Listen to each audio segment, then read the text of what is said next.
Hey guys, my name's Alana. Welcome back to my YouTube channel, Mental Health with Alana. If you're new, please click the red subscribe button, give this video a thumbs up, and press the bell notification. If you want to check out my Instagram, I'll put it up here on the screen for you to go check it out. I post regular updates on my story and also on my Instagram posts. So if you'd like to learn more about mental and chronic illness and what I go through with living with those things, then go follow my Instagram account.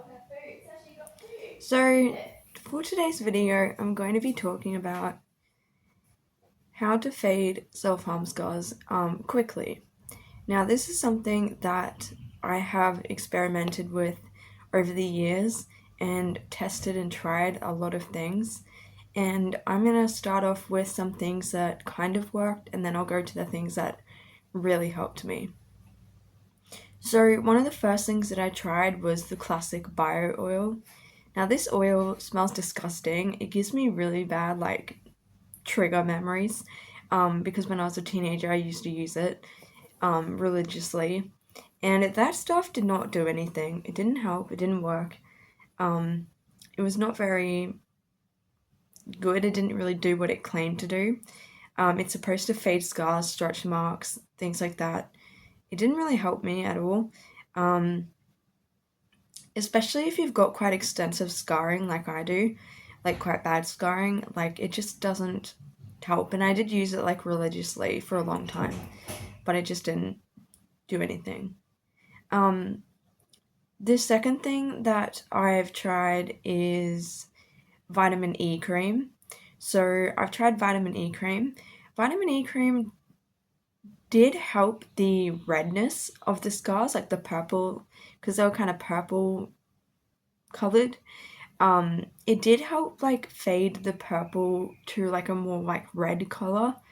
So it did work, but you have to use the vitamin E like probably twice a day for it to be most effective. So this one, it did work over time, but you have to be very consistent with it, and it's one of those things where it all just depends on how consistent you want to be with it.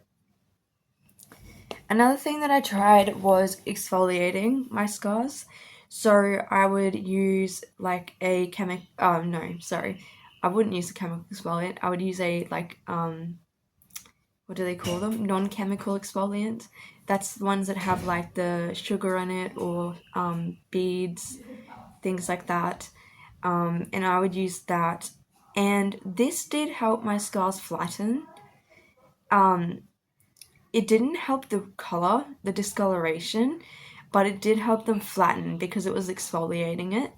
And I often exfoliate my whole body, just as like a thing, but like when I was really trying to get my scars to fade and to look less noticeable, I was exfoliating a bit more regularly.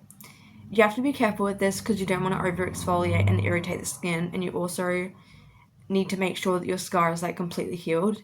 Obviously, like all of these things that I'm telling you to do, make sure that the wound is completely healed, and that is this proper scar that is formed before you do these things. I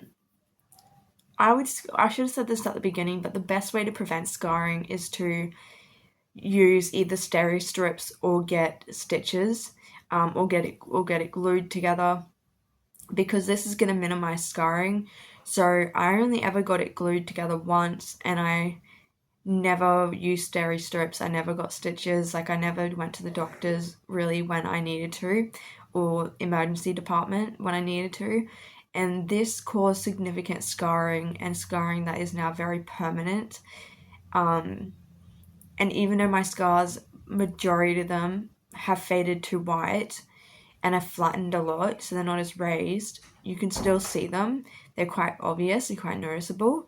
I do have a tattoo that covers one of my thighs, and I don't know whether I'm going to get a tattoo on my other thigh yet. I haven't decided whether I'm going to get something to cover it up or just leave it. And then my arm, I've got a tattoo that covers up here, this part of my arm with scarring, and then the rest of my arm here, from like here up, is still quite purple and raised. but the rest of my arm here is pretty like healed and white and not raised anymore. So the exfoliating does help, but again, you can't overdo it. Like, don't exfoliate like every day. Maybe just do it like once or twice a week and be really gentle. It might hurt a bit, but just be very gentle, because I know that like scarring is very sensitive, especially when it's quite bad and it's raised, it's like purple, it's red. You just want to be careful that you're not causing more damage to the skin. But it does help soften the scar and kind of flatten it. That's what I found. It doesn't make the scar go away. None of these things make the scars go away unless you've got... It all depends on what type of scarring you have. So I have hypertrophic scarring, which is where the scar heals very raised, and it's not keloid scarring, that's a different thing. But I'll put a picture on the screen of what hypertrophic scarring kind of looks like scientifically. But yeah, I have hypertrophic scarring. Some people are more prone to hypertrophic or keloid scarring. If you don't have hypertrophic or keloid scarring, then some of these things may get rid of the scars completely. The next thing that I've used, which I use all the time, and this isn't just for my scars, this is to benefit my body as well, but I use a body oil every night when I have a shower. So putting body oil on after you've had a shower is really good. I've talked about this in my Get Ready With Me videos and like my skincare videos and stuff like that. It's really, really helpful, and I found that to really help moisturize the scar, and it does help with the discoloration and fades over time. And the last thing I want to mention is using hemp oil. Now, hemp oil is great because it stops the itch. When you get hypertrophic scarring, it often gets very, very itchy. My scars that are even like really old, like 6 years old, they itch like mad. It's so annoying. And the only thing that helps it is by using hemp oil. So I just wanted to throw that in there.